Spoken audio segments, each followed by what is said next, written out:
बिस्मिल्लाहिर्रहमानिर्रहीम। अस्सलाम वालेकुम। आज मैंने आप लोगों के साथ रमज़ान के हवाले से एक रेसिपी शेयर की है, जिसमें मैंने आप लोगों के साथ 3 तरह के पकौड़े की रेसिपी शेयर की है। तो बिना टाइम वेस्ट किए वीडियो को शुरू करते हैं।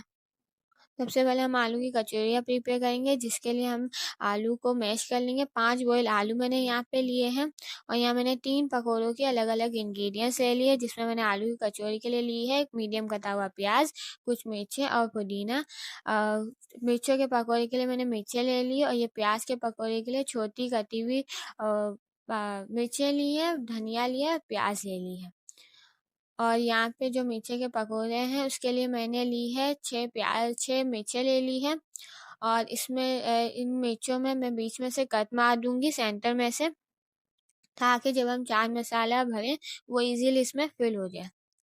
इस तरीके से पूरा कट आपको मारना है। इसके बाद हम इसमें जो है चाट मसाला ऐड कर देंगे। आप अपने हिसाब से इसमें चाट मसाला ऐड कर सकते हैं, मैंने यहाँ अपने हिसाब से रखा है। इसके बाद हम एक ही बैटर तैयार करेंगे, जिसमें से 3 पकौड़े आराम से तैयार हो जाए, जिसमें हम 3 टेबल स्पून बेसन, salt to taste, pinch of cumin और थोड़ा सा पानी ऐड कर देंगे। बैटर थिक रखना है, ज़्यादा पतला नहीं रखना और ना ज़्यादा थिक रखना है, नॉर्मल कंसिस्टेंसी होनी चाहिए।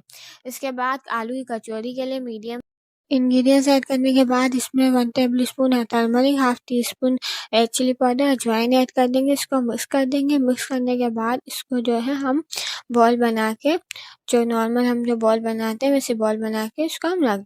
अब हम ये जो सारी कचौरी को तेल में ऐड कर देंगे और इसको हम जब तक फ्राई करेंगे इसका कलर गोल्डन ब्राउन में चेंज ना हो।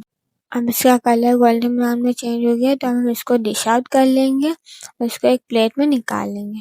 अब हम दूसरी तरफ जो है मिर्ची के पकोड़े फ्राई कर लेंगे। इसको भी हम सेम बैटर में मिक्स करेंगे, जो बैटर मैंने आलू की कचौरी के लिए तैयार किया था उसी में ही ऐड करके इसको फ्राई कर लेंगे।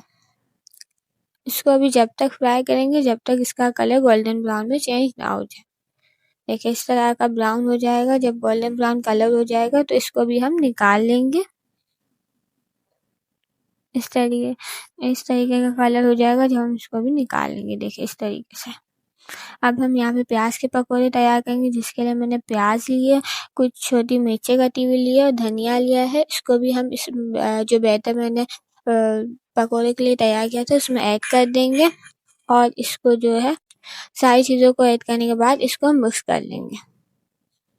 रमज़ान के हवाले से बहुत अच्छी रेसिपी है, आप घर में ज़रूर ट्राई कीजिएगा। इसके बाद मुझे फीडबैक दीजिएगा। इसमें हम सॉल्ट टू टेस्ट ऐड करेंगे, हाफ टेबल स्पून लाल मिर्च ऐड करके इसको मिक्स कर लेंगे। इस तरीके से मिक्स करने के बाद हम इसको ऑयल में फ्राई कर लेंगे। इसको भी सेम फ्लेम पे फ्राई करेंगे और जब तक फ्राई करेंगे जब तक इसका कलर भी चेंज ना हो जाए। जब इसका कलर चेंज हो जाएगा इसको भी डिश आउट कर लेंगे। इस तरीके से देखें, इफ्तारी के हिसाब से बहुत अच्छी रेसिपी है, फटाफट बनने वाली है, आप घर में ज़रूर ट्राई कर सकते हैं। अगर आपको आज की वीडियो पसंद आई हो तो मुझे कमेंट में ज़रूर बताइएगा। मिलते हैं नेक्स्ट वीडियो में, जब तक के लिए अल्लाह हाफ़िज़।